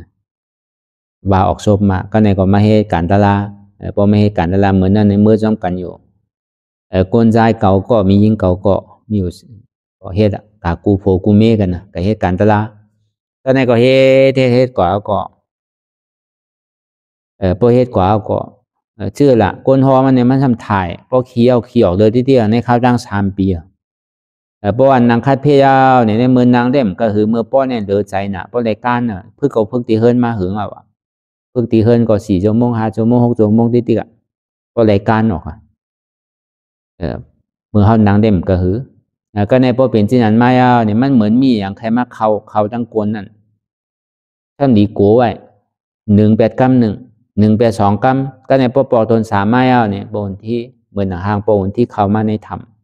มีพานตัวหนึ่งแหละสักปลาไม่เต่าไว้จี้พอเมื่อมันตายเมื่อใน3 เดือนเมื่อติดตายอาบติดตายได้อยู่ก็เพราะที่ออกเดินกูวันในข้าวตั้ง3 ปีเนี่ยมันรอดแล้วพอเหลืองหมดพอเหมือนคนติดตายเตะเขาพวกกูจะรวมโดนมันนังว่าติทำเนี่ยกำตายอันไหนเนี่ยนาเขาเปิงหมดแล้วเหลืองหมดแล้วนะเขาก็กูกันนะอันจ้ากับไปตัวก็ไปตัวเพราะว่าที่นั้นเราก็ต้าเขาตายเมื่อไหร่ก็ยาวเพราะ3 เดือนนี่อาบติดตายเตะตึงหยุ่มว่าติดตายเตะเพราะเป็นที่นั้นมาก็เพราะมันลันเข้ากว่าก็ในตองในใช้ในเหมือนดีแตกที่พูดที่ขาดหมดก็ตัวกับที่เตี้ยบ้วนแบนหน้าตาที่เตี้ยเพราะเป็นที่นั้นมาก็สำคัญพูดลันออกขึ้นเพราะลันออกขึ้นแล้วก็ว้าวแบบมั่วๆกับไหนร่วมถอยใจนี่ก็อยู่ก็กึดทายก่อนถอยใจก็เป็นสังเมื่อนั้นใจนี่มีใจอันหนึ่งอันเดียวเป็นใจตากระดาสังว่าเขาใครลำดินก็ไรวินเนื้อกัดก็เขาก็ไรใครหู้ใจเป็นก็ไรเว้ยก็ใจนี่ไปเปิ้งนี่ไปเป็นตลาดเธอรู้เนี่ยปอกับนางถึง12 ชั่วโมงก็ปอมาอย่างเมื่อกูบอกในปอในเดือใจน่ะเมื่อมันปอนั่นน่ะมันเดือใจน่ะมันคืนเป๋อกเป๋ใจเฮ็ดจือก็ไล่มันตึมหายเดือเสียโดนนอนรับไปก็จึงได้หายก็นั่นเป็นว่าอันนั้นเรียนก็มันเป็นก็ในมันเปิงซื้อเนี่ยพวกกับเขาห้องน้ำเนี่ยเลือดอย่างนี้หายไปแล้วมันนั่นอันถ่ายเอาเลือดนั้นหายไปก็ทางหน้าปวุนว่าเมื่อไรพิษลูกพิษเมย์เบิ่นไว้เมื่อดีได้ขามเพราะเมื่อมันตายเมื่อไหร่ทาง3 เดือนติดตายอันนี้เขาว่าตัวทบได้ทบยาปวุนมาปวุนก็จอยมาเฉยๆนั่นนะเขาว่าแล้วก็ลืมเขาเราเรื่องปวุนนั่นก็ในเรือเสนั่นมาเมื่อเขาติมาไม่ให้กันตลาดนั่นอันเท่าไรอ่อนโหโทษนาเปิดกรรมฐานเท่าสำเร็จทบตลาดนั่นเนี่ยเปิดพวกไก่เฮ็ดหอเฮ็ดสังไว้ในเมืองผีเปิดพวกหางแฮนไว้จำดีเมื่อเขาติไม่ให้กันตลาดเนี่ยมันพอเปลี่ยนนี่เพราะเขาตายก็ขึ้นกว่าเป็นสังอันนั้นเป็นหอเป็นหอแก้วเสียงเป็นหอไผ่หอเจ้านั่นน่ะมาที่เราเมืองโกนี่พี่อยู่ข้าเขาไปไว้อยู่ดูทางดีน่ะหอนั่นเขาก็มีพระ28 สู่มีจื้อมีหนทางเย้าคุกใจไรนั่นน่ะก็ในประมาณนางเสือเจี๊ยบเนี่ยหันนางเนื้อมากินก็หันเจี๊ยบเนี่ยก็ถามปวุนว่าหมาหน้าตึงเมียเมื่อตัวดีมันตอดแล้วเนี่ยเขาก็ป่องใจกันใจเลยพวกกันใจได้ตอดนางเก่าก้อยกะพอบอกขึ้นถอยใจให้บอกเกิดขึ้นเป็นก็มั่นใจว่าในเนี่ยก็ในจึงที่ตั้งอธิษฐานอธิษฐานนี่ก็ซ้ำดีมีนางเก่าคนเท่าเนี่ยเราเลยมีอธิษฐานนางเก่าตั้งอธิษฐานชื่อเนี่ยขอเขาอันเป็นมาเปี้ยนนี่ก็ได้กล่อมใครใครก็เอาก็จุนเปียดก็ใครเจ็บแกมือเหลียวเนี่ยใครเจ็บเมียวเหลียวแกอย่าไปมามือฟุ้งมือหื้อมามือเหลียวก็เดียวสังว่าปวุนที่เนี่ยเป็นเจ้าญาหันตาเต้สังว่าเกาตีเลยเข้าในศาสนาเนี่ยตาในมันดีเป็นตาสุดท้ายเขาเต้เนี่ยแต่ละเนี่ยอย่าไปมามือฟุ้งมามือในก็เดียวมาเต้เพราะมันหนังหอนนักโมดเหมือนแผ่นดินเมืองมันเต็งไว้พอมาเต็งไว้ก็อารมณ์มันเหลือใจน่ะก็ในกับตัวเดียนมันนักเลยนั่นมันนักมันสมีตอดไว้เตี้ยตึกเพราะมันตอดมากกั้มในเยียววันละน่ะขี่พวกไข่ลันเยียวพวกไข่ลันนั้นน้ำหูน้ำตาพวกไข่โตกหมดเพราะมันตอดมากกั้มนั้นอนัตตาก็มันเปลี่ยนไรทำดีเลยให้คือพวกก่อมเยื่อนไรอันก็เปิดมันตอดเนี่ยก็เปิดสังก็เปิดมีพัฒนาจนนี้มีเวทนาก็เปิดมีเวทนาสัมดีมีตัณหาสัมบ้วนเป็นอนิจจาทุกขาอนัตตาอันมันตอดเนี่ยมันเป็นอนิจจาอันมันขันอกขันแสดงมันเป็นทุกขาอันมันเปิงพองงั้นมันอะไรเนี่ยเป็นอนัตตาวนอนิจจาทุกขาอนัตตาเพราะวนทุกขาก็เป็นอนัตตาอนิจจาเพราะวนอนิจจาก็เป็นทุกขาอนัตตามันเหมือนชื่อแหละเนี่ยก็ปวุญยามพ่อไว้ว่าเหมือนไข่ในมีอยู่3 ห้างห้างในมี3 ลูกนกสมี1 ตัวมันงอหมูกูห้างก็แตกมาสมีหวยเดียวบอกว่าอนิจจาทุกขาอนัตตาทุกขาอนัตตาอนิจจาอนัตตาอนิจจาทุกขานั่นก็เป็นที่นั้นก็ปั่นก็เนี่ยกว่าทางเหมือนบักรอบปั่นแล้วนะเมื่ออนัตตาเนี่ยมันตึงมาปั่นแล้ว ยิงอนัตตาก็แค่นเจ็บเหมือนหนังเป็นเอาสิวตอกไว้เพราะฉันกว่าหมดมันเปลี่ยนแหละแห่งอนัตตาก็มันเปลี่ยนแหละว่าสิ่งนั้นมาปวุ่นถึงที่ว่ามันไรนะของว่าอนัตตามันใจมาหลายปอกเนี่ยมันเดี๋ยวไรวุ่นที่นั้นอันมันเป็นรู้อันมันต่อมันเป็นอันนี้จ้าใจเอาอันมันขันอกขันใจเป็นทุกข้าอันอุปเปิงอะไรนี่เป็นอนัตตาอันนี้ปวุ่นถึงที่ราดมากที่นั้นถึงที่ว่าเหมือนหนังไข่มีอยู่3ห้างมี3หวยอันงอมซ้ำตัวเหลียวก็แตกมาซ้ำมีหวยเหลียวไงวะเป็นอันนี้จ้าทุกข้าอนัตตาก็เป็นที่นั้นมาเนี่ยก็เมื่อหนังกองลูกในลูกที่ไหลมาเมื่ออันเท่าไรลูกไรตายในแผ่นดินเมื่อเท่าอยู่เมื่อเดียวเนี่ยเอาเข็มแต้งกว่าตั้งไรก็อันเท่ามันไรตายนี่มันไม่ตีแต่หันที่นั้นแหละกองลูกดีแต่กองมันสูงหนาอันเท่าไรตายอีเมื่อก็ในอารมณ์ใครเกิดใครตายทั้งพอดีได้ตายเป็นที่ไหนทั้งแต่เขาในตายมาพอนำตันได้เนี่ยโอ้หูหันปล่องแจงเลี้ยงใจที่นั้นยาวเนี่ยก็มันแตกไปแต่อันกองลูกนะเพราะมันแตกไปแล้วก็มันก็ลันคืนนี้ก็มาพูดออกที่ผ่าตินเนี่ยเรียนมาพูดออกผ่าตินเรียนขึ้นมาเหนือสันหลัง2 เส้นยากกว่ามาเตียนดีนาอกเนี่ยตั้งเตียนมาในป้อมยามทบตะลามาเนี่ยแตกทำในบดีแตกหมดอันเคืองหลักหนักอันมันติมามันติมาขาสัตตะเป็ดกิเลสานั่นมันแห้งน่ะก็พึกถอยใจก็ถอยใจแห้งเปียใจว่าเป็นนั้นก็แตกเอาตีนาอกก็แตกนาอกว่าไปย่ามันสัมปอกขึ้นมาตีเก่าถาดหลินในรูแล้วเพราะว่ามันนักเอาก็มันก็เว้าไปแล้วเพราะมันแตกเอาก็จะมาถาดลมเนี่ยเปลี่ยนตัวนี้สังก็ว่าแบบหน้าตาเนี่ยมันดูได้หยาบสังก็ในพอมันเหตุการณ์อีเมลเนี่ยมันซ้ำดันออกขึ้นดีขาขึ้นมาเหนือสันหลัง2 อันนี้มาแตกตีนาอกทางกรรมก็ในห้ามยาวเดี๋ยวห้ามปอกขึ้นมาที่ผ่าตินเนี่ยห้ามถาดไพ่กันเนี่ยก็กัดก็ไม่น่ะก็กัดป้อไม่ก็ไม่นะป้อกัดป้อตันน้ำเคียงป้อไม่ก็หาดีว่ามันเนี่ยซ้ำขึ้นหันขึ้นจัดเก่าเจ้าเก่าอันยามเป็นเมย์เป็นยามเป็นกุญยิ่งนำน่ะอารมณ์แค่นี้อิ่มก็ในอารมณ์กลใจก็ไม่ใครเป็นมียิ่งก็ไม่ใครเป็นนะป้อเป็นแต่ในตันเหลือแต่เก่าในถังมาเป็นกลใจดีๆเนี่ยใจรู้เก่าในเป็นเมย์เป็นมียิ่งเนี่ยนำเลยเสียเป็นกลใจแล้วในเอาอิ่มเป็ดป้อเป็นสิ่งก็แตกเอาดีผ่าตีนเอาขึ้นมาสันหลังเหมือนเก่ามาเตียนตีนาอกเนี่ยก็แตกไปตีนาอกเอาก็เปิงไปแล้วก็กำเนิดยิ่งมีใจมีกำเนิดช้างก็มีผีก็มีเป็นอยู่เป็นนามเป็นหางเสียงก็หัวมีผู้ยิ่งผู้ใจไปแล้วเหตุนั้นไปแล้วก็ในพอหนังสืบกว่าทั้งในแห้งเบดนามันเปียเหมือนหนังไฟนี่ลุกขึ้นมาถึงเอวเนี่ย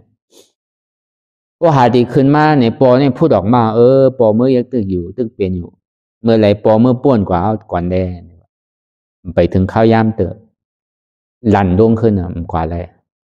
ใจนี่มันเปิงหนาวเหมือนเก่าพอมาทัดตัวในลมทัดหินนำลมภายในปากปูนเนี่ยหายก็อยู่75 ปูนก็ชาวหาปูนเป็นที่นั่นเป็นก็ในถึงที่หู้ขึ้นเมื่อเมื่ออันตัวเจ้าก่อเลยทบอ่อนตั้งสุดในเวียนจื้อมันรู้จื้อมันเป็นจื้อกว่าอ่อนตั้งนั่นก็ในปอกทน2มาซ้ำเป็นจื้อซ้ำรู้จื้อกว่าหันขึ้นเมื่อก็ในทน3มาซ้ำเป็นจื้อรู้จื้อหันขึ้นเมื่อมันไวน่ะก็ในถึงที่หู้ดีๆว่าธาตุดินน้ำลมไฟในเป็นจื้อในถึงที่ป่องแจงเลี้ยงใจดีอันเขาเอาจู้ตุ่มจับยายจิ้มหยอดมันเป็นนำเอาจู้ตุ่มจับยายจิ้มหยอดในทีเต้ก็มันก็อยู่ภายอยู่มันก็หนังกับถึงที่หู้อะไรดีๆว่าในธาตุดินน้ำลมไฟในเวทนาในปากปูนเนี่ยคือสหาปูนเนี่ย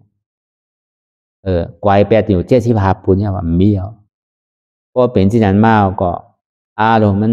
ตึงมีผู้ยิ่งผู้ใจตึงกินก็กินที่นั้นแกเขาก็อยู่ที่นั้นแกมันตึงมีไผ่กี่ข้อนั่นน่ะในโลกกาเนี่ยมีผู้ยิ่งผู้ใจมีสัตวะมีผีมีสางเป็นต่างสื่อเอาหลอกหลายๆแกมันมีเต้มันเป็นปีแงบเสียงแกอันมีอยู่เนี่ยมันเป็นปรมัตถ์อันเต้มันเนี่ยจึงนี้ปองเจียงแรงใจนะก็ถามตลาซ้ำเป็นคำขึ้นสุดท้ายนั่นก็กำหนำอะไรทบยาคำขึ้นสุดท้ายไปนำพอมาถามปบุญแค่หมอบุญก็ว่าสั่งก็ในพอถึงดีปอกมาเนี่ยมันเจ้าก็ว่าออกมาตั้งหลังว่าพอเป็นผู้ยิงแต่ก็ยุ่มและพอเป็นผู้ใจแต่ก็พอไหวเหมือนปีเหมือนน้องในติไลอยู่ยินคำเช่นนั้นแกมือ2 นัดได้มันเจ้ามันลัด ก็ในปปองมาเอวซ้ำกว่าซ้ำกันกูผัวกูเมียเนี่ยกระถ่ายผงตั้งในตั้งหน้าปปองมาเฮาเมื่อเอวทำเจียงลาวเนี่ยเมื่อเอวจำเจียงใหม่ใช่ไหม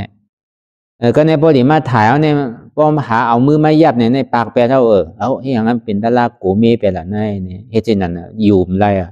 ก็ในปปองมาหอมาเฮือนเนี่ยก็มันจังอยู่ที่นอนเนี่ยมันถึงอยู่ไรกำนึงสุกาลากาไรวาซื่อๆมันจังเฮ็ดเถื่อไว้เหมือนกันเป็นปีเหมือนน้องเป็นที่นั่นกว่านอนก็นอนไรที่นอนเหมือนกูที่ไหนก็ไม่ได้เอาตังค์มานอนเพราะนอนเนี่ยก็ใจเนี่ยใครออกที่กะใจนี่มันอยู่จอมตัวมันออกกว่าที่เพราะมันนั่งที่ไหนก็คืนที่ตลาดมันใครมาหนาวใช่มันใครเย่ามันใครมาหนาวเป็นที่ไหนเพราะว่าตัวทบกำไปเอาปูนมาห้องที่มาแล้วมาเลยอย่าไปอยู่ว่าใครตึงมีปอมีเมลปอเมได้เอามาลุมลาที่วัดก็ไรอยู่เรื่องดูลุมลาอะไรอยู่เป็นซักปอเมได้เนี่ยหุ่นวาที่นั่นที่ก็ในถึงดีกรรมนั้นสุดมาปวดเท้าก็ซ้ำเป็นเนี่ยก็อธิษฐานก็ของปวดเท้ามือกูปอกได้เป็นก้นปล่อยเงินปล่อยสังนู้นมันก็คานใจก็กลางคืนแล้วไปลามาห้องปอกหนึ่งไปเจ้ามาห้องปอกหนึ่งมันเจ็บน่ะว่าต้องเจ็บนั่นน่ะปอยาก็เฮ็ดข้าวต้มกินข้าวต้มกูว่าเนี่ยในข้าวตั้ง2-3 ปีเนี่ยใครก็เลี้ยงก็มกินถ้าทำในลุ่มลาปัดขี้ปัดเดียวอาบน้ำอาบสังเจ็ดขี้เจ็ดเดียวปันต่างก็เฮ็ดมันเจอเนี่ยก็เลยลุ่มลามาข้าวตั้ง3 ปีลุ่มลาปวดเท้าเนี่ยเป็นปออยู่90 ปลายนั่นก็ในกำนึงสุดมารู้ปอก็ขันใจดันเนี่ยใช้ก็ปอง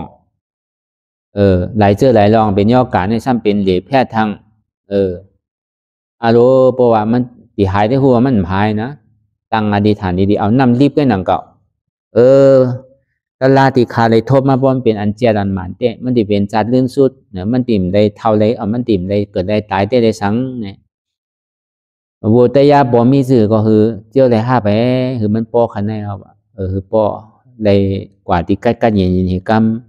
ตั้งอธิษฐานเนี่ยก็คือกินน้ำดิบเพราะว่ากินเนี่ยในตึ้งขึ้นในนอนโคนในข้าวตั้ง3-4 ปีนี่มันโคนนี่ปอกได้นอนรับรีปอกได้ลุ่มได้อะไรด้วยถึงพอเป็นที่ไหนก็เอานอนพอถึงหมอก3 โมงมาหัวใจนี่กึดแบบแล้วก็ปั่นสปอร์ตลายก็มันก็หัวใจตึกเตียนอยู่อยู่หมอก3 โมงไปควายเนี่ยก็กว่าพอกว่าก็พึงนั่นเนี่ยก็การยังเย้าตัวดีง่าแมวนี่ก็เลยเข้ามาในศาสนาแต่มาฮอมาสั่งมาสอนอันนี้เขาว่าเมื่ออันตัวทบปวุ้นมันนำเลยนั่นก่อนอันนี้เขาก็ว่าที่อันตัวทบเจ้าเก่าเลยทบมาก็บอกว่ามันเป็นพิงทุ่งที่เป็นลูกน้องตาเป้เสียสุมาเจ้าป้าไหลในวันเมืองเปิ้นก็ฮอที่ไหนก็หนังเก่าตัวทบตัวสังเขาเลยทบได้ย่ามาเลยเป็นลูกฮักลูกน้องตาเป้ตามใจที่ปวุ้นเลยมักมันได้สั่งได้สอนมาได้พึ่งมาที่ในมือเต้ๆนั่นอันนี้ก็เปิ้นก็ฮอกันเช่นนั้นอาจจะเป็นลูกน้องตาเป้อันใดทบตลาที่อันมันเจ้าไรสั่งได้สอนมาในอนัตตานั่นก็เบอร์เขาเนี่ยมันใจว่ากระทำย่อยฐานแย้มเพราะให้การตลาดเนี่ยมันถึงเต้ๆเนี่ยก็กระทำบางพวกมันก็มั่นใจที่นั้นกระทำกับกูเจอกูลองตัวเจ้าเก่าย่ำเฮ็ดเป็นย่ำเฮ็ดถึงก็ถามป่นเสียนตัวเจ้าเก่าถึงกว่าอันนี้เขาซ้ำมีอาจารย์ที่นั่น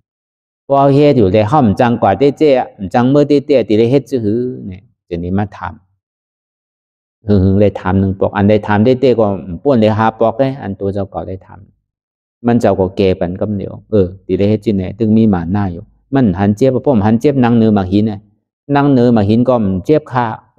เพราะฉะนั้นตัวดีมันตอดเลยอันเนี้ยเสียสุมานวันนั้นตัวดีมันตอดก็มันจะหันเตะเว้กับอธิษฐานก็ช่างหนูเลยมีอยู่ดีๆกัน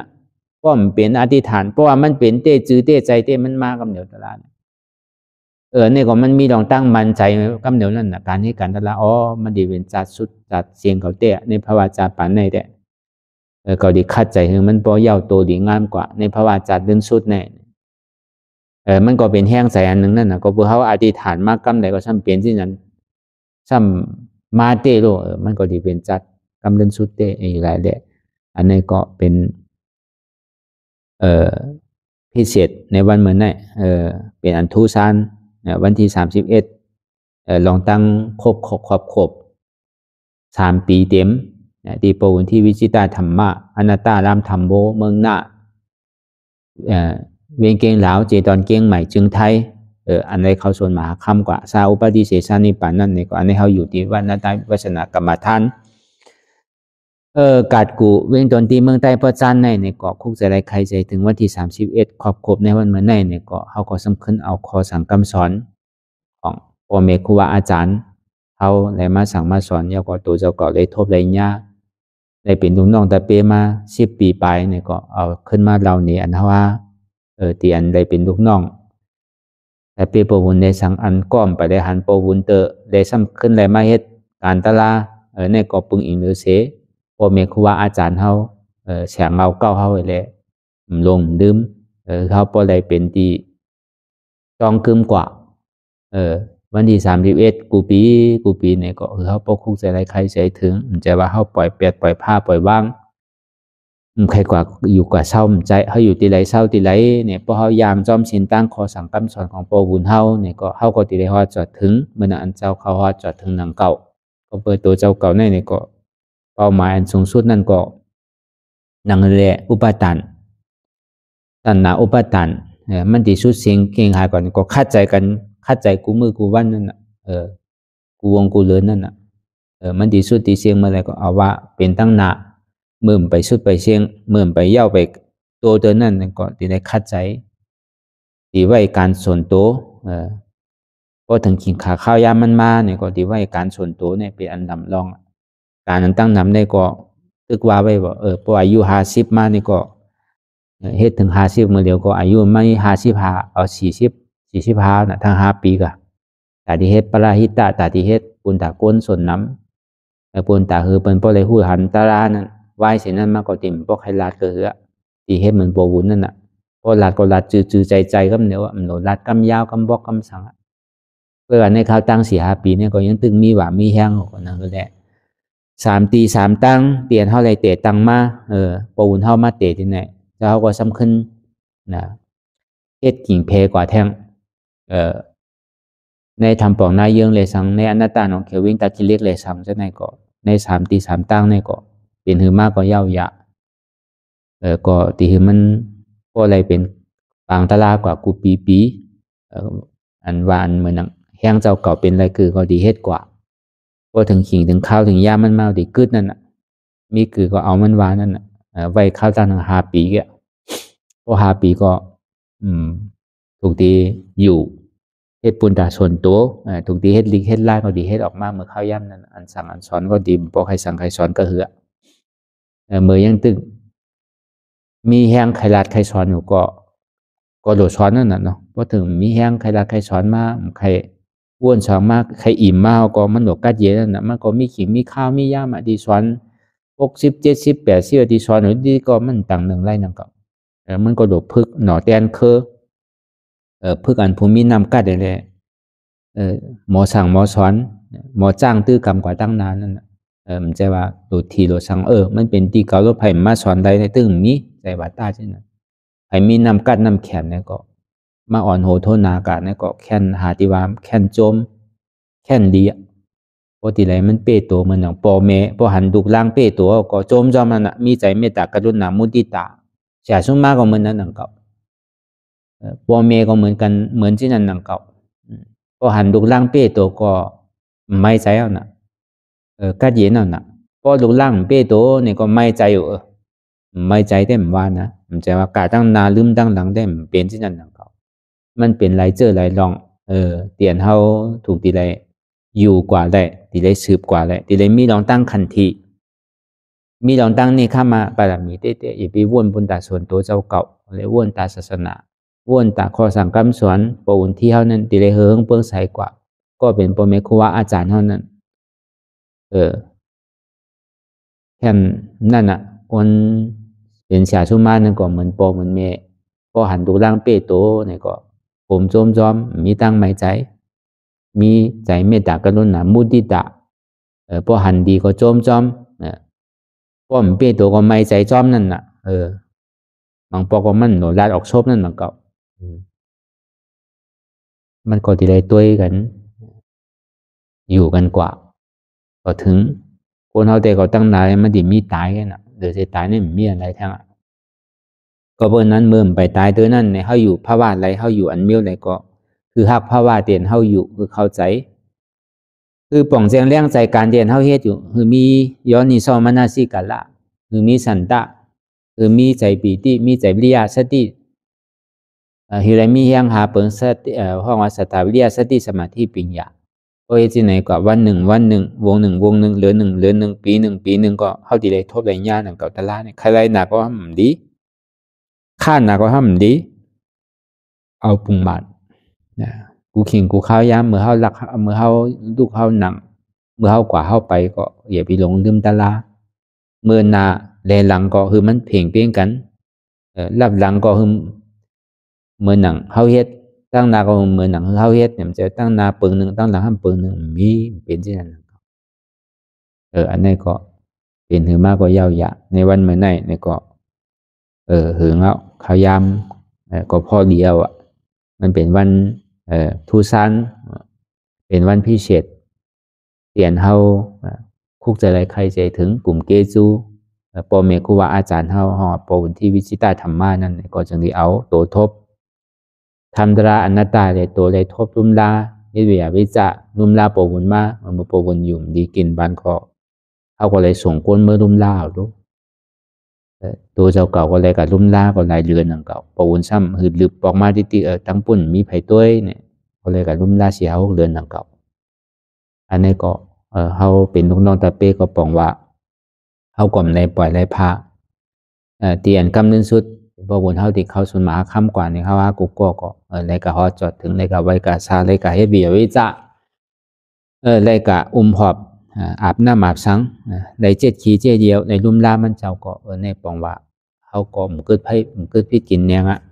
เมื่อตัวมันเจ้าอยู่ก็เขาก็เลยลุ่มล่าถึงดีตัวมันเจ้าเอานี่ปั่นกว่ายาวในก็เขาก็ซ้ำเลยยางซ้อมเชนตั้งที่มันเจ้าสั่งสอนอยู่ก็อันนี้บอกว่า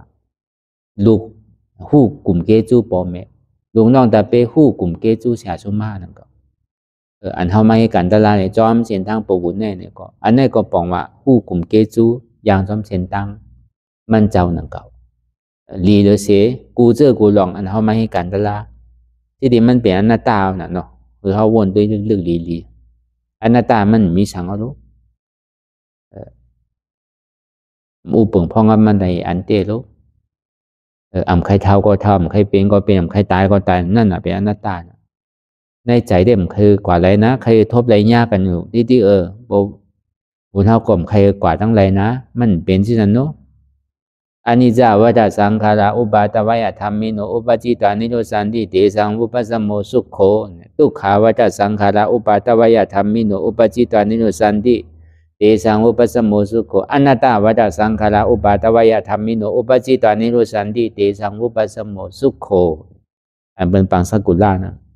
เมื่อพระเป็นเจ้าที่เอาเคยเข้าสวดมหาคัมมากกว่าพระเป็นเจ้าคนรอดอันไหนเนาะ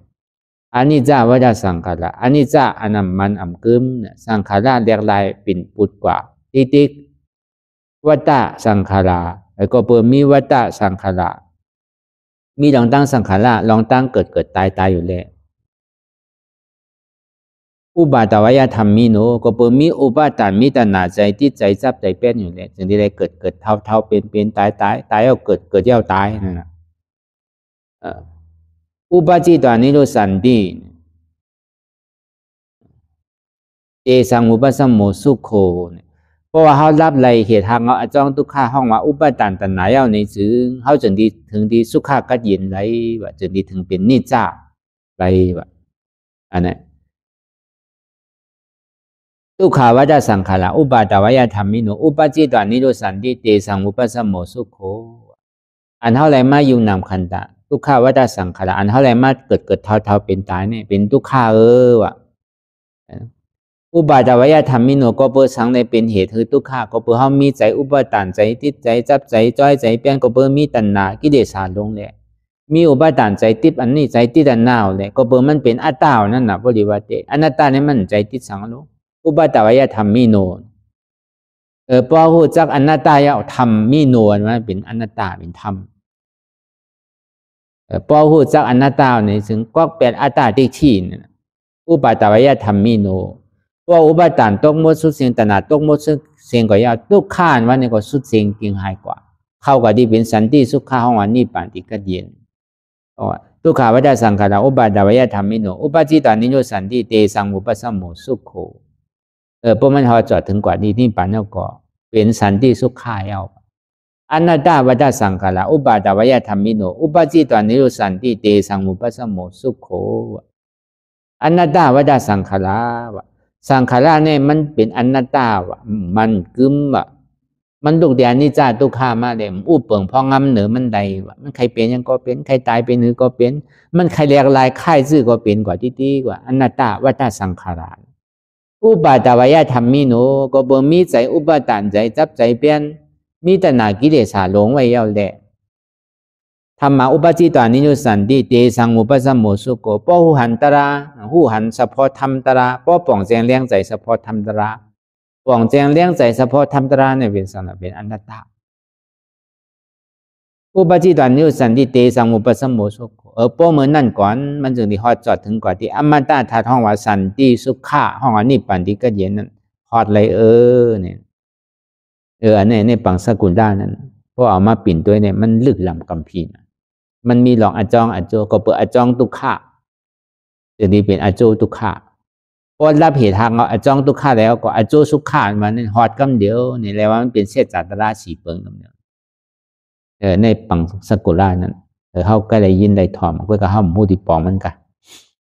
อันนี้ก็เหมือนกันหนังเก่าเนี่ยที่โปรบุญเขาเลยเขาส่วนมาข้ามกว่านั่นก็พอเขามาคุกใส่ไรใครใจถึงมีไพลอนไรลูก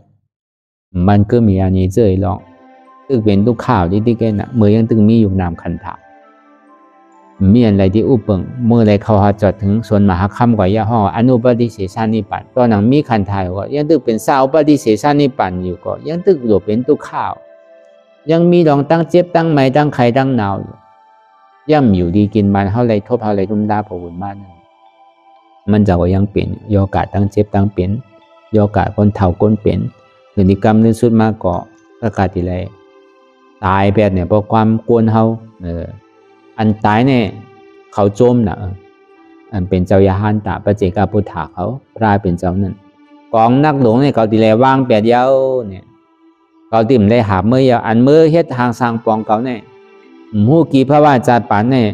เขากลุ่มกลายเป็นลุงน้องแต่เปเมื่อใจกินเก่ามาเนี่ยพอเลี้ยงอัตตาหมาหน้าเนี่ยเมเลี้ยงปลาเราผ้ากำในก็ชิมจัดมือแปดเย้ามือติ่มได้เป็นพอเลี้ยงเมเลี้ยงกับทางเก่าก็ติ่มได้เป็นลูกน้องเมื่อทางเย้าเนี่ยในโปเป็นคอกำโปวุนเที่ยวหนังเก่า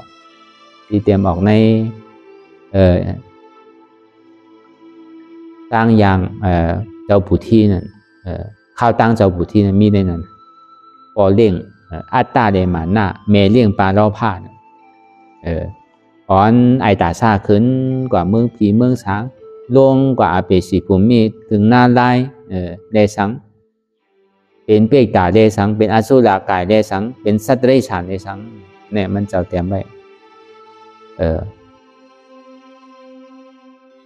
ข้าวดังเจ้าปู่ที่นั่นในไทยคำว่าทางเดินของหลวงพ่อทีนั่นอันนั้นก็ปูนที่เขาเตรียมในปับดีไว้นั่นอันนี้ก็อันเขาได้พัดดูพัดตัวก็มีในนั้นหมดเลยเพื่อห้องว่าพวกเขาส่วนมหาค่ำกว่าเย้านี่ก็เป็นอนุปฏิเสสานิบาตเนี่ยก็ของนักหลวงเตียนมันที่ทางสร้างปองมันก่อสร้างขึ้นไว้นั่นไว้แปดปังแปดเย้าอะไรแบกไว้ทางเย้าโจมกันน่ะแล้วยานตาเปิดพระเจ้าพุทธพระเป็นเจ้าเปิดแต่ทีไรตายเนี่ยโจมหนาวอ่ะมันแบกมาถึงเอาลูกเนาะก็เบอร์นั้นไหนก็คือเขาอ่อนยานปีเขาวนดีหลีวนยาวเขายามึงถึงอย่าไปว่าไพ่อย่าไปว่าเทิงอันเลสังบนเลสังหึงเพียงกันหันเจ็บวนเจ็บเป็นอนัตตาอันทุกข้าวนทุกข้านั้นเป็นอนัตตาทำมีหันอันว่าอ่ำใจโหกอมใจขากอมใจมือกอมใจตัวกอมใจกอมใจเจ็บเก่าทำใจหัวมันเป็นอนัตตาทำมีหันเจ็บแกนโต้งตัวเนสันสันไว้คมไต่ไม่กระดอนแข็งสู้ตุ่มใจใหญ่จิ้มหยาบเป็นดุทำใจหัวอันเจ็บแกนโต้งตัวเนสันสันไว้คมไต่ไม่กระดอนแข็งสู้ตุ่มใจใหญ่จิ้มหยาบเป็นดุเนี่ยเป็นอนัตตาในก็เป็นข้อสังกัมสันปวุนที่นักเก่าหันอยู่หู้อยู่ยอมหับวางเป็นอนัตตาหันเจ็บหู้เจ็บวางเหตุเจ็บเป็นอนัตตาหันทุกข้าหู้ทุกข้าวางเหตุทุกข้าเป็นอนัตตา เฮามันนั่งเฮอเจ็บเกิดเจ็บแกนต้องตอดผู้อันเจ็บแกนต้องตอดนี่ชันถ้าว่าอันเจ็บแกนต้องตอดนี่ชันหันเหตุเจ็บแกนต้องตอดนี่ชันเหตุเจ็บเหตุทุกข์เป็นสังเป็นโหเก่าเป็นขาเก่าเป็นมือเก่าเป็นโตเก่าเป็นใจเก่าเป็นเจ็บเก่าอันนี้เป็นเหตุทุกข์เหตุสุขะซ้ำอันมีโหอันมีขาอันมีมืออันมีโตอันมีใจอันมีเจ็บมันเป็นอนัตตาอันนี้ก็เป็นข้อสั่งคำสอนของพระองค์ที่นั่นก็อันไรล่ะอันมีอันใจว่าเป็นคำสอนของพระองค์ที่นั่นอันนี้ก็เฮาก็คือเฮาปกป้องแสงแรงใจนั่นน่ะเฮาใกล้ได้ยินมาหึงน่ะว่าผมเอาข้อสั่งคำสอนของพระองค์มาเอาข้อสั่งคำสอนเจ้าเก่าสอนดีๆมั่นใจเช่นนั้นอันนี้ก็คือเฮาบ่ฮู้หันป้องแสงแรงใจอันเฮาได้มาฮอในวันเหมือนในอันเฮาได้มาจ้างกูมือกูวันในก็นั่นเฮาหาพอดีป้องแสงแรงใจกว่าเฮาพอดีได้คุกใจได้ใครใจถึงพอสั่งคำสอนนั่นในก็เอาหยาบปียาววนดีวนยาวเข้ายามมึงหึงอย่าไปว่าไผอย่าไปว่าเทิงอันหันอันวนอันหันหึงพอเพียงเพียงกันกว่าวนต่อถึงเจ็บนั้นพอสุดวนต่อถึงทุกข์พอสุดตัดต่อถึงอัตตานั้นพอตกพุทธขาดกว่าอันใดที่มันพุทธบอกเกิดขึ้นเป็นมานั้นในเฮาหมอวางเป็นอนัตตาไหลอันนี้ก็เป็นข้อสั่งคำสอนของพระองค์ที่นั่งเก่าอันนี้ก็อัญญาปีเฮาวนตัวยีหลีได้เสียนอันมันปอมาเนี่ยก็คือเฮาหมอวางเป็นอนัตตาไหล